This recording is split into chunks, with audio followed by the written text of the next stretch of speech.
Hi, everyone. Thank you so much for tuning in. My name is Cassie Riva. I'm the events coordinator at An Unlikely Story bookstore in Plainville, Massachusetts. Before we start, here's a couple technical tips for you. Questions for the authors can be written in the question and answer box at the bottom of your screen, in the chat, or in the Facebook comment section. If you'd like to buy Jessica Goodman or Tiffany Jackson's books, click the green button at the bottom of your screen and it's going to take you to our website. And when you purchase Jessica's new book, They'll Never Catch Us from An Unlikely Story, you're going to receive a signed book plate while supplies last. Jessica Goodman lives in Brooklyn, New York, and is the best-selling author of the young adult novels They Wish They Were Us, They'll Never Catch Us, and The Counselors. She's held editorial roles at Entertainment Weekly, HuffPost, and Cosmopolitan, where she won a National Magazine Award in personal service. Her young adult novel, They'll Never Catch Us, follows two sisters vying for the top spot on their high school cross-country team. But when a girl goes missing, their lives unravel and deadly secrets are unleashed. Jessica describes her book as a story about anger, desire, strength, and girls who want to break things, which is just a fantastic way to describe this book. This fast-paced, thrilling novel will keep you guessing until the very end. If you're a fan of Karen McManus or Gillian Flynn, you're going to love Jessica's books. I read this in like a day, and it was just so good. Joining Jessica tonight is Tiffany D Jackson, the New York Times bestselling and award-winning author of the young adult novels Monday's Not Coming, Allegedly, Let Me Hear a Rhyme, Grown, White Smoke, Santa in the City, and co-author of Blackout. Tiffany is a recipient of the Coretta Scott King John Steptoe New Talent Award and an NAACP Image Award nominee. Tiffany has over a decade of experience in the television industry, working for various networks and media companies, including National Geographic, Rock Nation, BET, Fuse, BBC America, and Epix. She's managed live events, concerts, festivals, and showcases, such as the BET Awards, as well as TV series specials and pilot like Fuse Top 20, Countdown, Trending 10, and The Hustle. After Party Live. She's also produced hip-hop documentaries and artist promotional spots. And in 2009, she wrote and directed the short horror film The Field Trip, which received praise in the film's festival circuit. Very cool. Without further ado, Jessica and Tiffany, thank you so much for joining us tonight. I'm so excited about this event. Hi. Hi. Hi. Hi. Oh my gosh. We're here.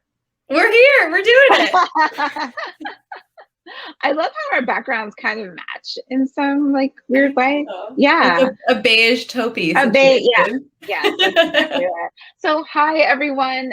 This is the first time me and Jessica have actually like been on an event together. So we're sort of like fangirling each other like live, so it's kind of fun. But thank you so much for attending and here to celebrate Jessica's newest endeavor. She Wish You Were Us. I of course like have like my book is like marked a little bit, but yes, we want to get into questions and stuff. So make sure, you know, if you have some questions, please put them in the question answer box, which I can't see on my screen, but I think it's there. But anyway, hi Jessica. Hi, thank you so much for joining me. And if you guys have the book or have seen promotional materials for the book, you'll see that Tiffany wrote an extremely generous blurb for this book. So I'm just so grateful for her kind words and support, because I am like the biggest fan. So this is like a real treat for me. Oh my gosh. Well, this is such an awesome book, just overall, but I know there was a little intro of the book earlier, but I would love to hear in your own words, sort of your elevator pitch, which I'm sure, you know, you have down packed. So yeah, go ahead. Oh man. All right. Let me see if I got this. All right. So They'll Never Catch Us follows two hyper-competitive sisters, Stella and Ellie Steckler. They are the stars of their cross-country team in a really small town in the Catskills. And they're always vying for the #1 spot and to win college scholarships because their family only has the funds to send one of them to college. But everything kind of goes to shit or crap when a new girl, Mila Keene, moves to town, and she threatens to be better than both of them and to take the top spot on the team. And Stella, the older sister, kind of has this violent past. And so she's kind of a loner in this town. And Ellie, the younger sister, is very popular, very well liked. And they both kind of strike up these strange and intense relationships with Mila. And then when Mila goes missing everybody kind of turns to the Steckler sisters and thinks that they had something to do with the disappearance because of their intense relationships with her. And so it's a mystery about what happened to Mila and if the Steckler sisters had anything to do with it. And I think it really is a story about young female rage in a lot of ways, and anger, and doing things that you're not supposed to do, but also finding agency over your own life in a world that kind of wants to strip that away from you. That's my elevator pitch. No, that was fantastic. I feel like you really wrapped up a lot of the essence of the story. Of course, there's like a lot of juicy moments, guys. So I mean, you know, as a fellow thriller writer, I know how hard it is not to be like, but you should go to page like 21. But so I appreciate the fact that you were able to really kind of wrap that up in this awesome elevator pitch for us. I guess maybe, and I haven't asked you this yet, but what actually inspired this story?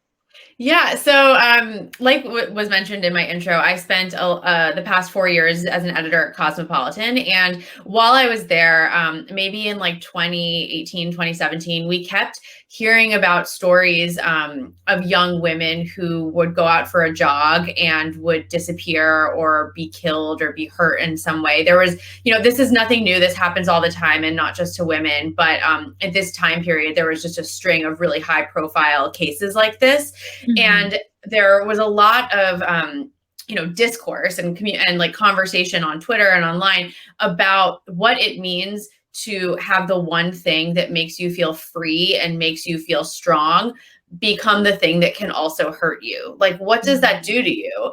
And, I'm actually not a runner, like, at all. I hate running, but I was obsessed with this idea that, like, if you, like, no one should go out for a jog and, fear for their own life. And obviously, like I said, that's not just the case for young women. But for this idea specifically was inspired by those cases because I wanted to write about what would happen if that kind of incident did happen in a really small insular town where running was a huge focus. In the town of Edgewater, where the Steckler sisters live, the whole town is obsessed with the female cross-country team for a variety of reasons. But the biggest reason is that they're awesome. Like, they're really, really good and they win everything. And so what does it mean when there's this juxtaposition of, like, the people in the town saying, like, we need you to win. We need you to help get our fundraising numbers up and, convince people to move to this town. But also you could be put in danger by being abducted or being murdered if you go running, which is what we're asking you to do. So I really was interested in playing with that dichotomy and finding the tension there. Because there was a lot of tension in this particular, I'm like a big proponent of like setting being like, kind of the sort of, I guess, the foundation of any story. And what I loved about this was that there was like so much tension in this small town. And I'm not from particularly a small town, but I'm from Brooklyn. So we're a small town in our in our hearts. But I'm curious, like, how you were able to sort of build that tension. Was it something that you kind of experienced in your life, or did you always have was that always something just like a wish of yours to have that type of tension, particularly kind of like pressure down on a family, particularly? Yeah, I totally agree with you. Like, setting for me is like, it always comes with the premise. Like, I've never started writing a story without knowing exactly where the setting was, and the setting to me like becomes a character. As we like to say. And I really think Edgewater is that in this book because there is so much tension in this town. And, another layer of this story is that 10 years prior to this story beginning, there was a spate of cold cases where female runners were murdered by what they think is a serial killer, though he was never apprehended. And so this kind of lore and mythology around female runners and in this town exists in a way that I really wanted to play up and make it kind of this like dark cloud looming over the town, so that the girls never really feel safe. I think creating a town that you can't really get out of, like, these girls like don't really have a way out other than running, and I wanted that to be the case because I wanted it to feel really claustrophobic. Like I wanted you to like you as a reader to feel like, oh my God, if they don't get out, like something really bad is going to happen. And like, that's true. Like something bad does happen. But I just love the idea of it being like so claustrophobic, so immediate, so like so intimate in a way too. Yeah. And yeah, I wanted everything to exist in this bubble of this town where it kind of feels like you just can't escape, even though you have cars and stuff. Isn't it funny? Like we live in a very much a free world, but it's interesting how settings and environments and families can make you feel like you are trapped and claustrophobic. And so that's really what I kind of felt. So of course, when I think of the Steckler sisters, I like immediately, I mean, you sort of painted the picture of their relationship, like literally in the first like page, maybe in the first like line. Hold on, I thought this. Okay, no, if you haven't read this book, like this first line, and I'm like a first line snob, and this one like totally hooked me. So hold on. This is Stella. She says, "I hate the way my sister Ellie breathes." That's literally how the entire book starts. And right then and there, I'm like, boom, I'm in. Like, how do you hate the way someone breathes? Oh my God. That's very kind of you. Thank you.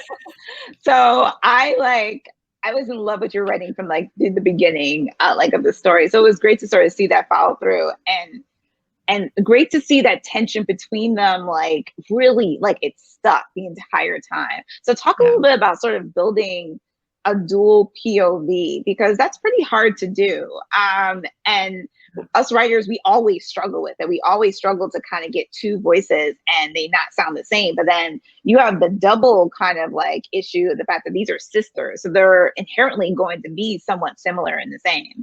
Totally. Yeah. I think this was my first time writing a full book as dual POV. And you're right. It's so hard. It's like way harder than I thought it was going to be.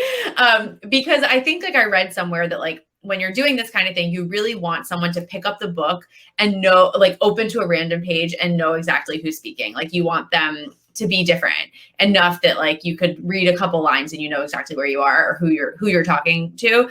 And you're right, because they're sisters, like they do have a lot of similarities, but they are so different. Like they could not be more different on like a personality and a motivational level. And so their voices are similar, I think, in a lot of ways. But I really tried so hard to make their like reasonings for doing things really different and their mindsets really different about things too. And I wanted to show multiple events from both perspectives so you can see like what Stella was thinking when, or like, for example, there's like a moment where, one sister wins the race and the other one thinks that she should have won the race.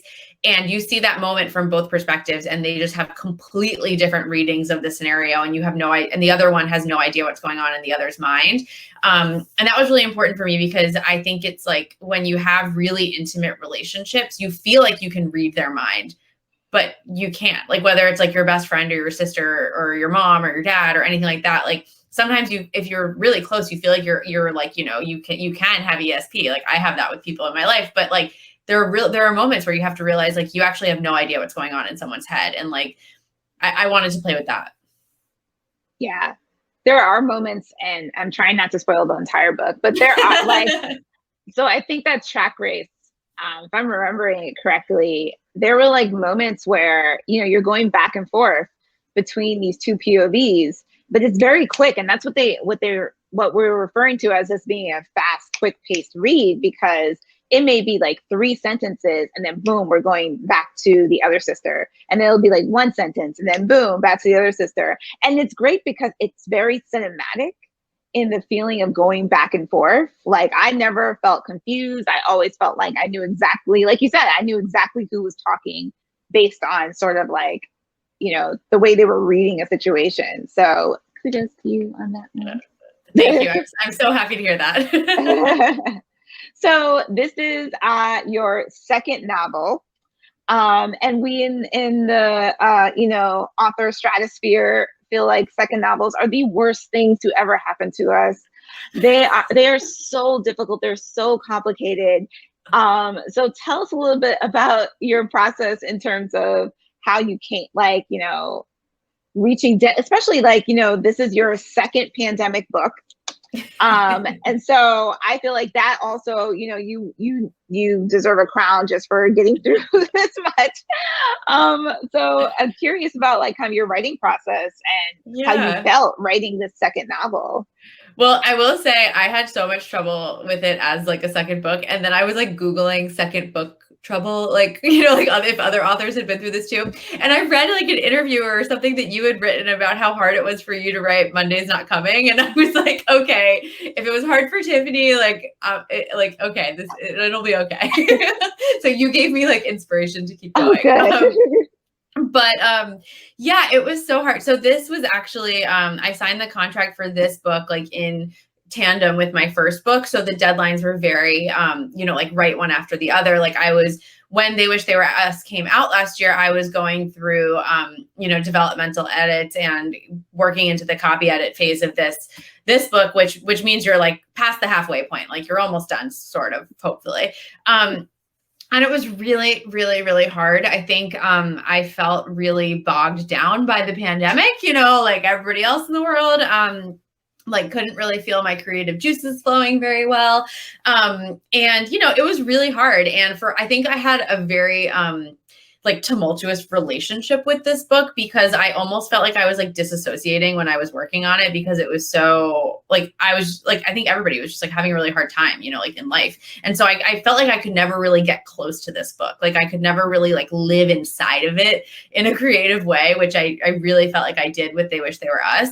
And it wasn't until I was like reading the past pages of this book, which is basically like you're looking at the book like laid out before it goes, you know, like in the hardcover. And I was reading it and I was like, I wrote this like during it was almost like I blacked out the whole year. And then I like came out of a fog and was like, wow, like I did this. And now I feel really proud of it. And I'm really excited to share it with people and have, you know, like the conversation with readers about how they feel about it. But for so long, I just felt like in a total daze with it. And I'm really proud that I was able to do it during the pandemic. And I hope you feel the same way with all the work that you've put out, like, you know, so many books during the pandemic. I think you said it was like you have four pandemic books, which is amazing. Girl.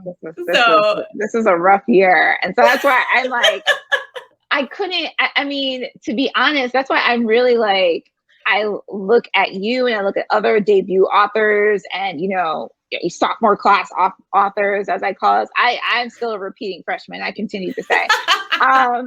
But I feel like I look at you guys and think like, man, I debuted the year like Trump went into office. So like my launch for Allegedly was literally like, I think the Tuesday after the inauguration. Like it was a rough time. Oh my God, Tiffany, I'm so sorry. It was a rough time. And so I was like, oh, that was the worst. But then I look forward and I'm thinking like, oh no, this is even worse. Like the idea of doing all these launches and all this and not being able to like, I mean, we connect with readers because, you know, that's the joys of the internet, the joys of social media. I know, like, of course, everything has its problems, but the fact that we're able to kind of like reach out and hear and touch and, you know, virtually is amazing. But I wish nothing more for you to be out, you know, at bookstores, at conferences and be able to really kind of interact with especially our teen readers because we don't get to see them as much, which really I feel like I've been like trying to do like a borrow a teen program, you know, like anyone I know who has like a teenage cousin, I'm like, can I like get her number? Like, can I like text her some questions? Like, can I talk to you real fast? Like, like not what you need, not what you really want. So I'm really excited to meet people in person. Did you always want to be an author? Yes. My mom like sent me a couple years ago, she sent me like a drawing I did in second grade and it's like, I want to be a writer, you know, it's like, that was like totally my vibe. And I was writing like since before I could even remember. But I didn't start writing fiction like in earnest until maybe like 2016 or 2017. Like I started my career in journalism and really was like so tunnel vision on that industry for a really long time. But when I started like playing around in the fiction sandbox, I was like, I felt like my mind exploded. Like I was like, oh my God, this is so much fun. And like, I have so much to say and maybe someone will want to read it. And here we are. Isn't that kind of like the kind of glory of like, I know there's only a few of us that have had that moment where we like, we had a whole different career before we like jumped into the you were fiction. in TV, yeah. And it's interesting because we always hear so many authors or like, you know, aspiring authors, aspiring writers who are always like, you know, literally out the door, like high school, like I want to be a published author.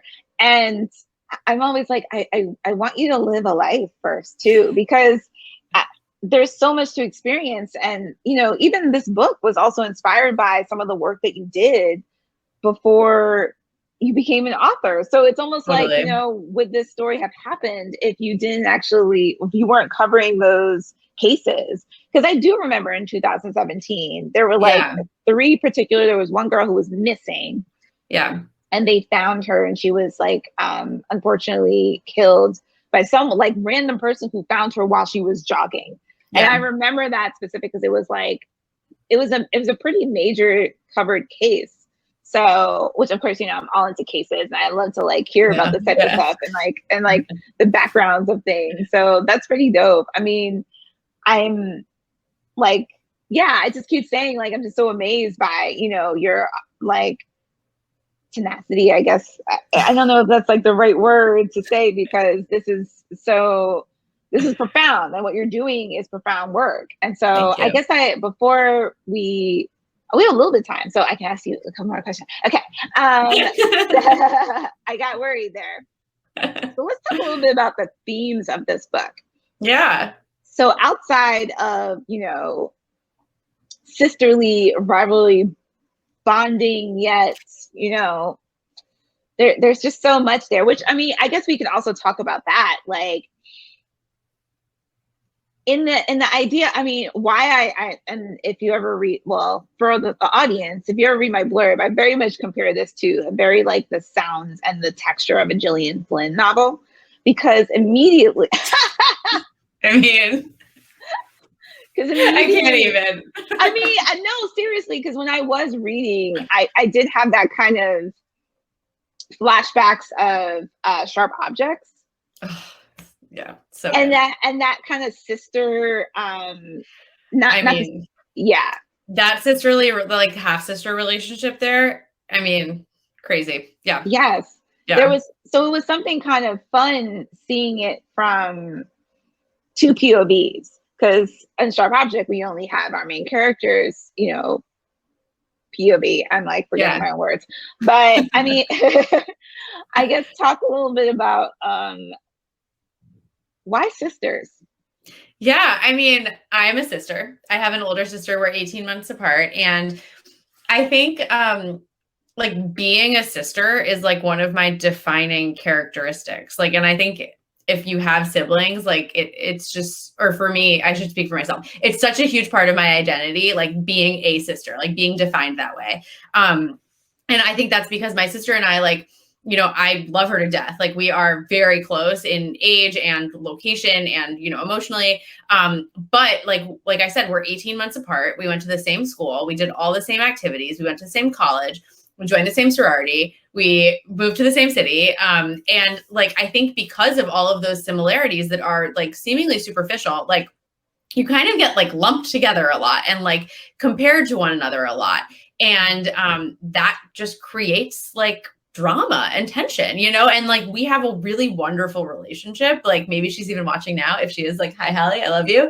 But there's like just a lot of like emotional fodder there to like wade through. And I think when you're a teenager, I mean, every single emotion is like sky high, like it just so intense. Like the stakes are so high in every single interaction.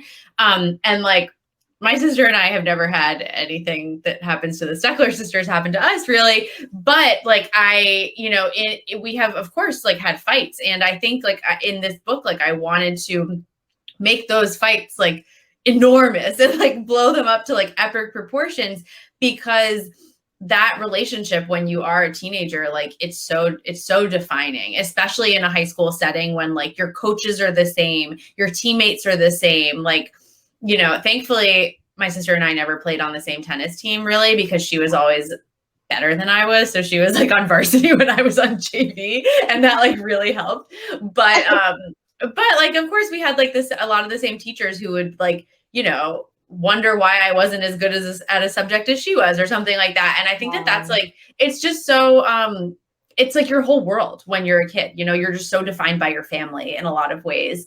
And I was just like fascinated with that dynamic. And I think it's really relatable. Like, even if you don't have a sister, like you might have like really intimate female friendships where like, you know, like my first book, They Wish They Were Us, like it's very much about the like, do you want to be your best friend or do you want to wear her skin as your skin? You know, it's like that really like intense, intimate relationship where you're like basically like living inside one another, you know, and right. Like, and so this is like kind of the next iteration of that as like a sister. That was like a really weird thing to say, but I'm just like so obsessed with like intimate female relationships and the way that like young women interact with each other. So this is like just another part of that.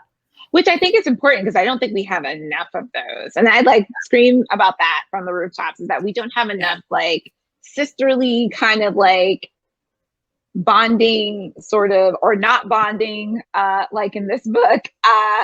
Like we don't have that type of like frustration, because inherently you do have that sort of tension between siblings. No matter what, even if you love them to death, there's always going to be like that tone there. It's slight, but it's there. And you can either lean into it or you can like move away from it. And then there's also like friendships that are like sisters. Even like me and my best friend were more like sisters than best friends, because we've been best friends since we were like 6. So it's like, yes, I want more of those books specifically for young girls to sort of see themselves in, because I feel like there's sometimes too many relationship books in YA. And it's like, some of us didn't have boyfriends or girlfriends or partners in high school, and we were dealing with more drama, like, you know, a missing track star and, you know, homegirls trying to like come and take my scholarship. So yes, there are more things going on than just boys. So I thought that was actually, I love that part. I love being able to see more of these books, to see more friendship books, more sisterly books, more just like relatable books for our teen girls, which leads me, I guess, to my next question, which is a lot about the theme of this book, or at least I'm deducting this theme of the book, is I have a very feminism, am I saying this, or feminism vibe from this story. And yes, was that done purposefully, or like, what are you trying to say? Yeah. I just want to say one quick thing about the previous question, but then I'll go into this. But also, like, I'm so glad you were talking about like sisterly friendships and relationships also, because for me, it was really important to show young women fighting and then like coming around on that fight, like making up almost, because like I feel like when I was young, like I didn't really know how to fight in a productive way, and like fighting is very normal and healthy.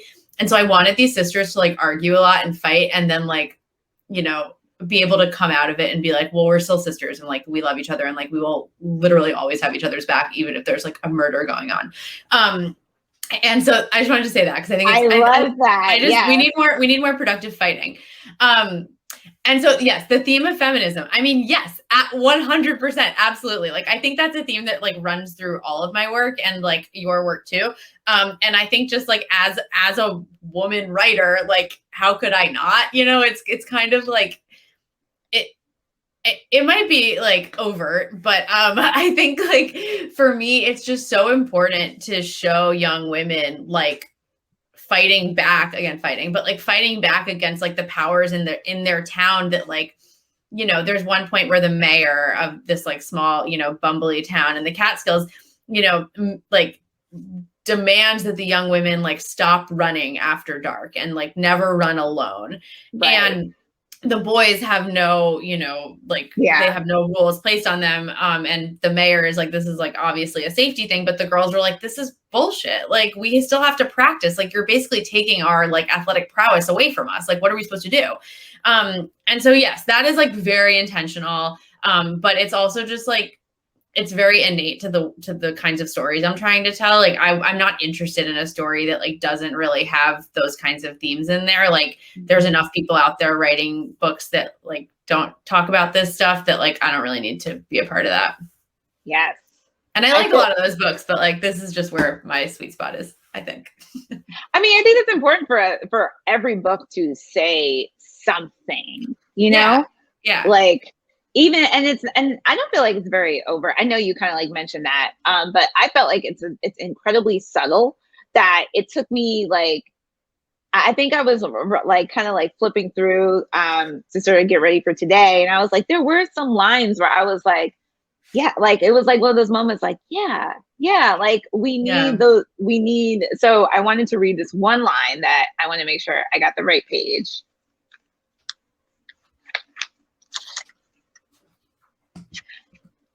This is on 221. So it says, the world breaks little girls. It stomps out our will, our joy, our curiosity, and replaces them with disdain, cynicism, and the need to fit into neat and tiny boxes. I learned that young in kindergarten when all the other kids called Stella a show-off for raising her hand during class, or when boys in the first grade said I was bossy for leading them in a reading circle. That's my favorite passage in the book. So I'm like, really? So, oh yeah, my God. I'm really moved. I mean, it really called out a lot of what we've been sort of just the general conversation that we've been having overall about like the way women are treated, young girls are treated, especially, you know, I've been having a lot of those conversations when it comes to my book Grown. So I love the fact that this was very much nailed. You nailed it in such a way that was just like you kind of giving examples that young women could totally see themselves in, because I'm sure there was a girl who was called bossy. Me. I was that girl. You were? Oh my God. Yeah, I was. One of my teachers told my parents that I was being condescending when I was like in first grade for like being really like eager during like a study session or something.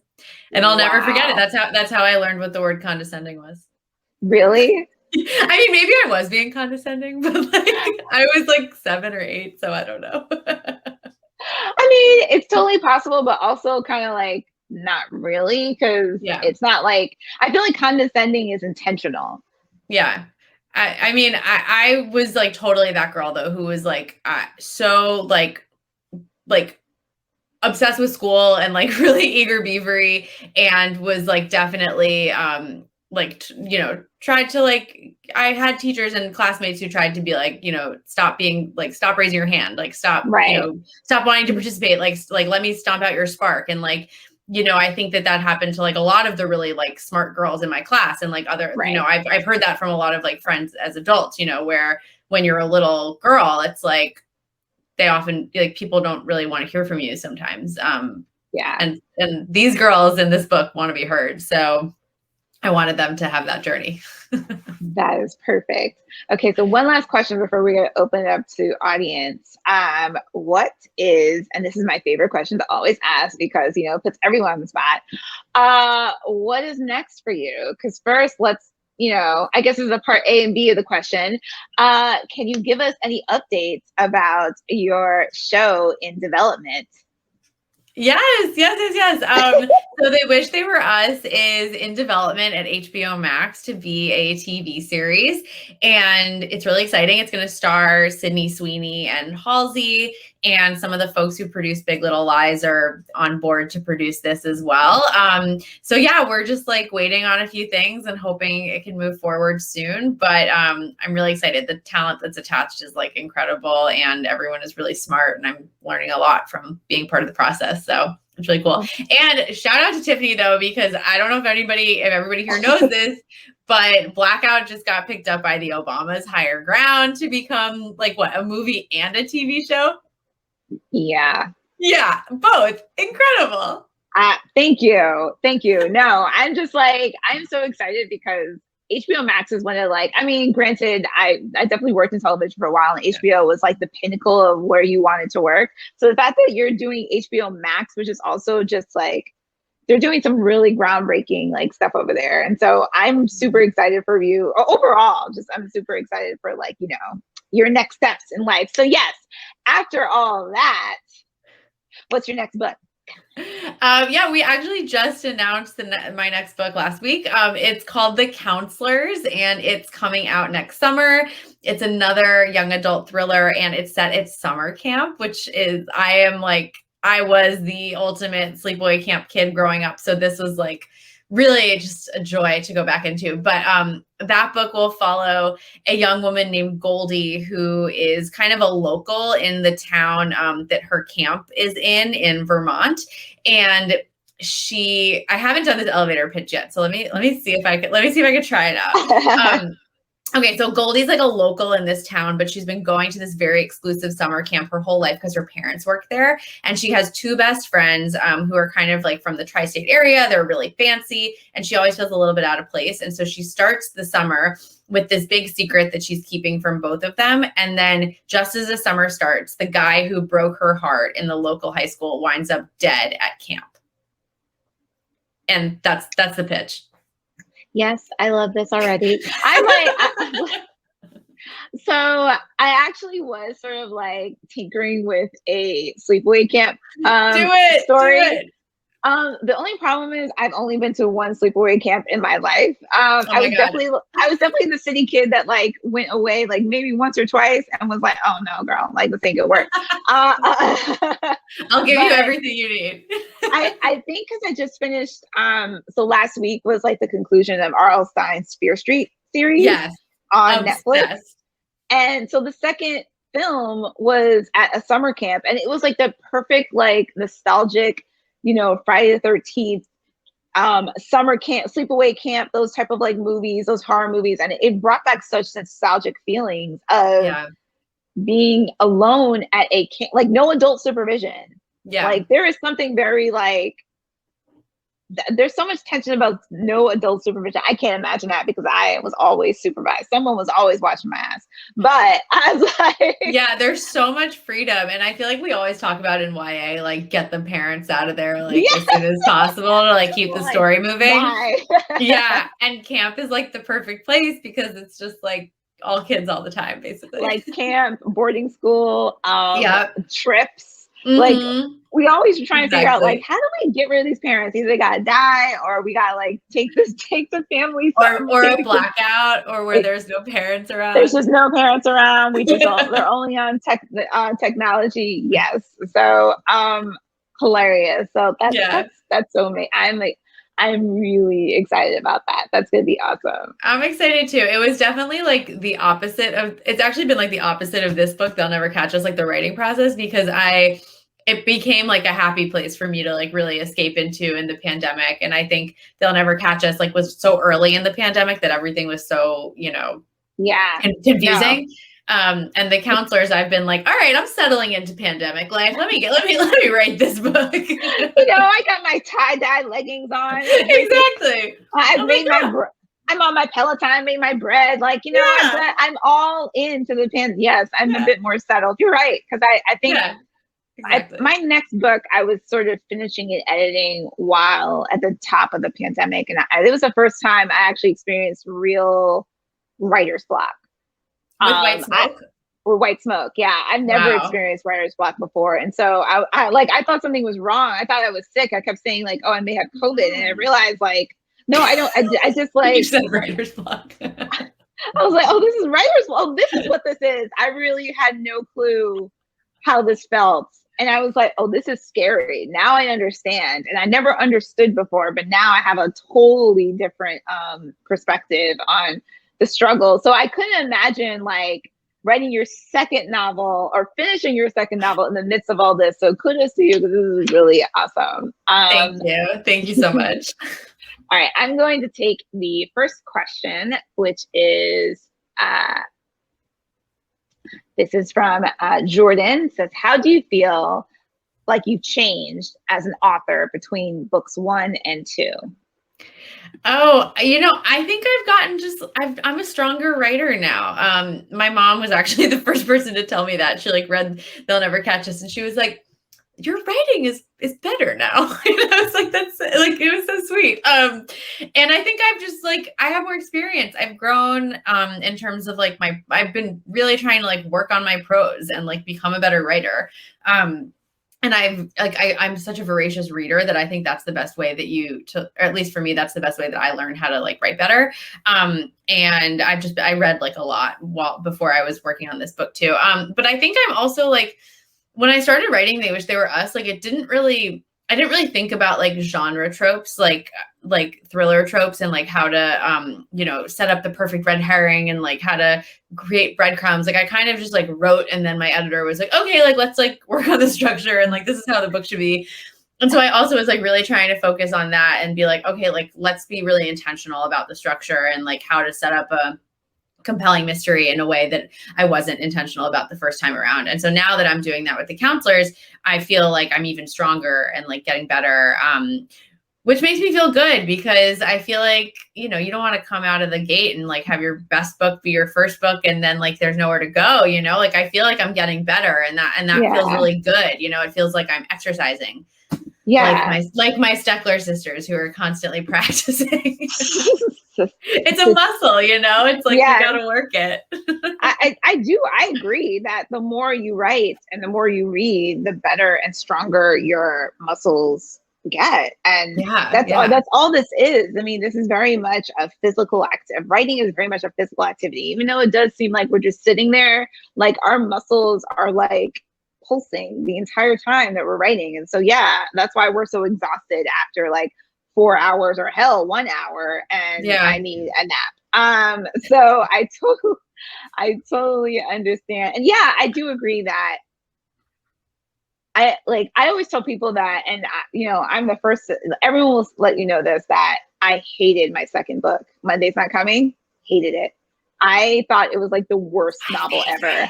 I know, and that's what like blows my mind. It's like the one that I was like, this is terrible. I wrote it in the middle of an election. Like it was a madness. And I was like, oh, this is crazy. And like, this is the end of my career. And then it ended up being like almost like the very beginning, because a lot of people. Oh my God. Sorry. Keep going. No, I was going to say like that, like after that, I call it my redheaded stepchild, because I was just like, but. Oh my God. If you haven't read Monday's Not Coming, I have it behind me. Oh my God. I read it in one sitting, like in like a 6-hour chunk, because I have no words. I have no words. It is, if you like thrillers, if you like young adult thrillers, this is the young adult thriller. Monday's Not Coming. Like get it immediately. It's so good. Thank you. All right. I'm going to go to one more there's more questions here. Okay, so to both Tiffany and Jessica, do you write alone or in public? I write alone. How about you? I write alone too. Yeah, I get easily distracted. So it's sometimes nice to sit and write with other people, but it can't be like the middle of Times Square. So it's nice to have little writers' retreats. Yes. Next question is, are you a fan of any true crime podcasts, since true crime is kind of where the idea of this book came from? If so, which ones? Yes, I listen to My Favorite Murder, not religiously, but like I often check in with them. And I went down like the Wondery hole of like Dr. Death and The Shrink Next Door and like all those other ones. And then I listened, I can't remember. I went through a big phase where I listened to like a lot of them at the same time. And then I was having weird dreams. So I was like, okay, we gotta like pepper in some Real Housewives podcasts too. But yeah, I like listening to series, like when there's like a one that has like an 8 to 10 episode like chunk. Like there was one about like the Atlanta child murders. Oh yeah, that was a good one. Yeah. How about you? So I'm really big on Crime Junkie. Oh yeah. Which actually they've actually covered some of the like cases, because I have like a list, an Excel sheet of all these cases I want to like cover at one point. And that's so smart.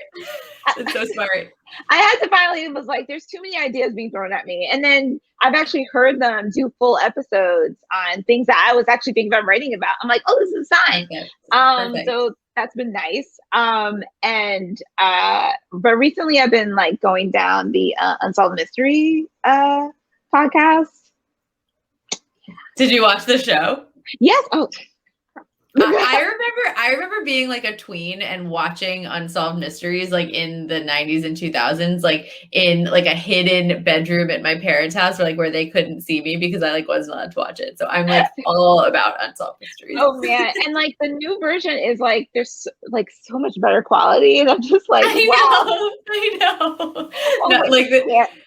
there are still some like weird like recreations, you know. But, oh yeah, absolutely. But it's like all these like beautiful like drone shots, and I was like, oh, we never got this when we were kids. Like the budget was not there. There was not there at all. So I really appreciate these new ones. And Dateline actually has a podcast now, which is basically all their old episodes in podcast form. So it's like complete cheating, but it's actually really great. And most of them are solved, because sometimes I hate it when like I'm like you, like I love listening to like a series and we get to the end and we know kind of like what happened. Yeah.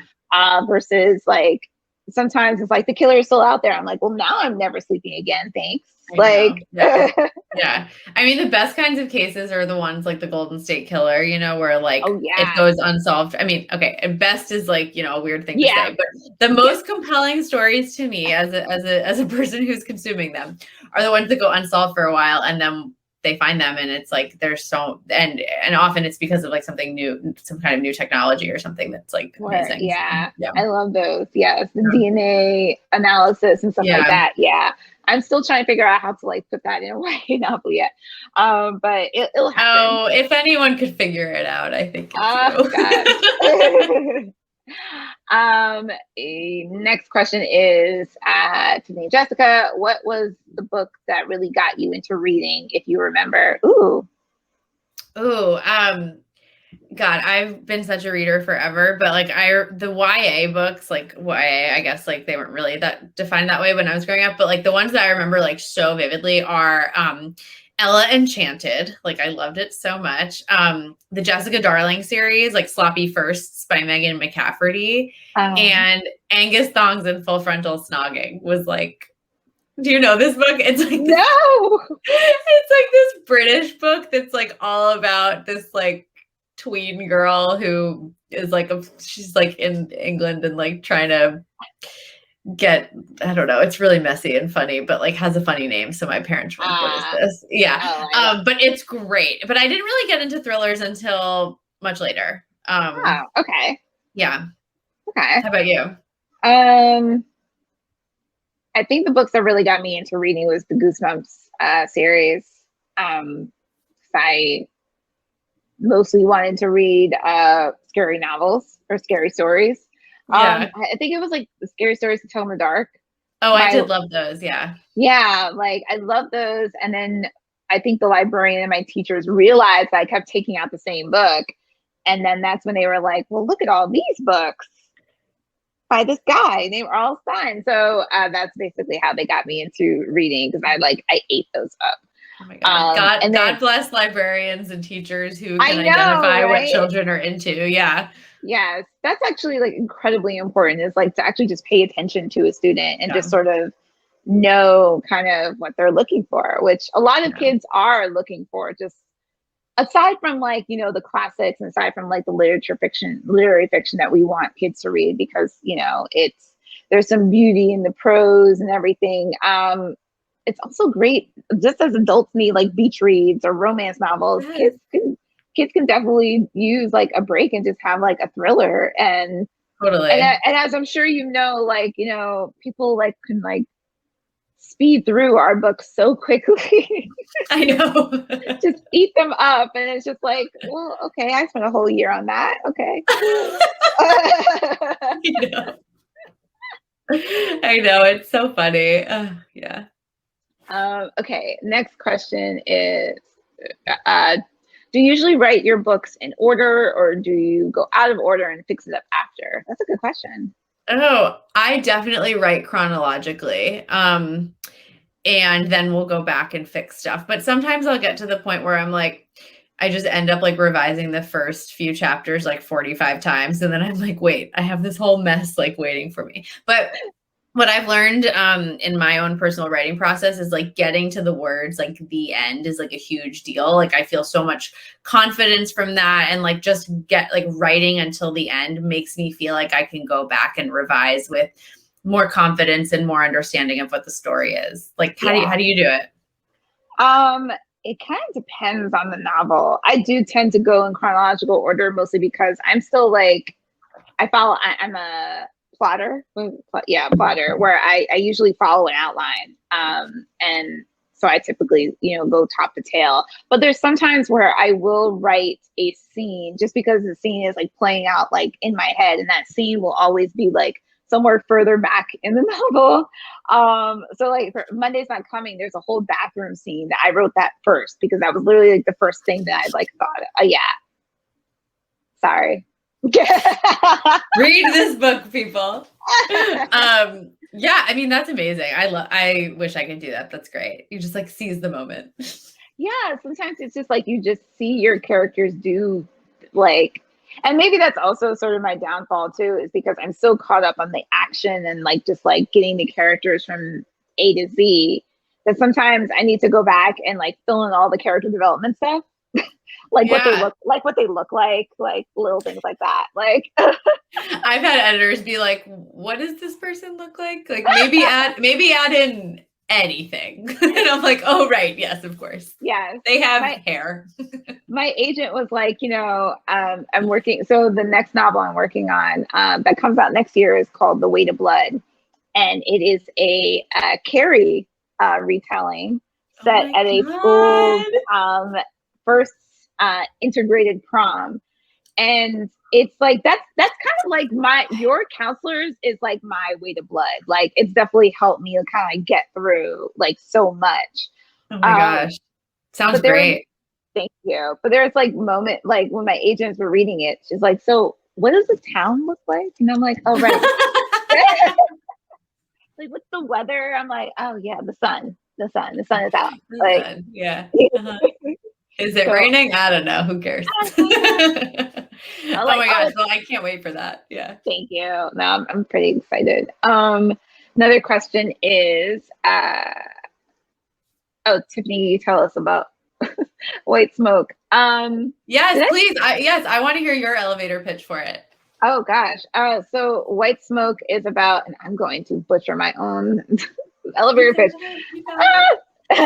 So White Smoke is about a girl named Mari who her and her newly blended family moved to a dilapidated city in the Midwest to a free home that her mother won with a residency. But Mari believes that the home is actually haunted, but it may be something far more sinister than that. And the home is actually on a block that's surrounded by all these abandoned homes. And she feels that the whole block, the whole neighborhood of Cedarville is actually haunted. And we are pitching this as a Get Out meets The Haunting of Hill House. And it was actually, it was stressful to write, considering there was a pandemic. And but it's also fun because that's actually my favorite sort of horror kind of trope is haunted houses. So I'm excited to start with that as I go on to this journey of thrillers and hauntings and stuff like that. Oh my God. And it's out like really soon. It's like 2 months, right? A month and a half? Yeah, a month and a half. It's oh my God. It's nuts because I feel like Grown just came out. And then I also feel like all these other books just came out. So I just I'm lost in time. You have been very busy. You are just like so prolific. It's like you are an inspiration of like what you can do if you just like get all this work done. It's incredible. And then you're tired and then you need a nap. So yes. I can't wait to read that book. I have a question for both of you. How do you handle cell phones when writing thrillers? because cell phones could just ruin a plot. Serial killer coming, you call the police. So like I see a lot of writing where serial killer yeets the phone into the woods. Great question. I think in one of my pivotal scenes, very randomly and not at all intended, there's no cell service where they are. So that kind of helps. But I kind of am like, okay, there's no cell service in this one particular moment. But oh my God, what do a lot of people have their book place in the 90s, where like the last decade where like not everyone had a cell phone. Yeah. I just finished Riley Seiger's Survive the Night. I just bought that. Yeah.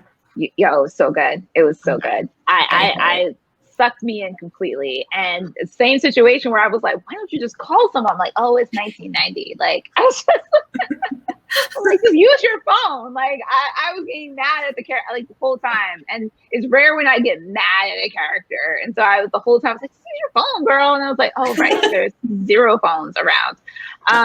But yeah, I do kind of the same with Jessica where, you know, there happens to not be cell service. Particularly in like this, like in White Smoke, she's in a very like a part of town that's basically abandoned. And so there's kind of no cell phone service, or is there? And so there's a lot of questions about like what's going on there as well too. So I do sort of play into the cell phone part. And then even in like in Weight of Blood, cell phone service gets disrupted whenever my character uses her telekinesis powers, because I learned that in telekinesis school. Which every author has to go through, obviously. Yeah, I have stories for days about. Yes, I definitely met the author a lot. So yes, I learned that your energy can disrupt those waves, and that's what stops your cell phone service. So yeah, you gotta just like take what you can basically and try to like get rid of that cell phone as soon as possible, or have your parents like take your cell phone, and then like then the parents disappear, and then boom, so 2 birds with 1 stone. or like the motivational one is to like have your main character like believe that they are the only person in the entire world who can fix this, and like nobody that they call will ever make everything better. Exactly. They're so dumb, but you know. We write them, so yes, we're like, oh, you're dumb, but I love you. I can't believe it's been an hour. This was the fastest hour. This was so much fun. This book is so good. When I say I read it in a day, I'm serious. I read it in a day. It has been so long since I've read a thriller. There's just weren't that many that came out this year, and I was like, there's so many coming this fall, and this one was the first one I picked up in like 3 months, and I'm just obsessed with it. The cover, oh my God, this cover is amazing. I love it so much. So yes, everyone needs to pick this up. Incredible. Click that green button to order the book. It comes out tomorrow, or if you live local to Plainville, stop by the store. We're going to have it on our shelves. And when you click that green button, we also have all of Tiffany's books available, and you can pre-order her ones coming out. You can pre-order White Smoke, which comes out September 14th. Exciting. Can't wait. Thank you so much. I can't wait to see what comes from both of you. This is fantastic. Have a great night, everyone. Thank you so much. Congrats, Thank you. Jessica. Thank you. Thank you so much for being here. All right. Bye, everyone.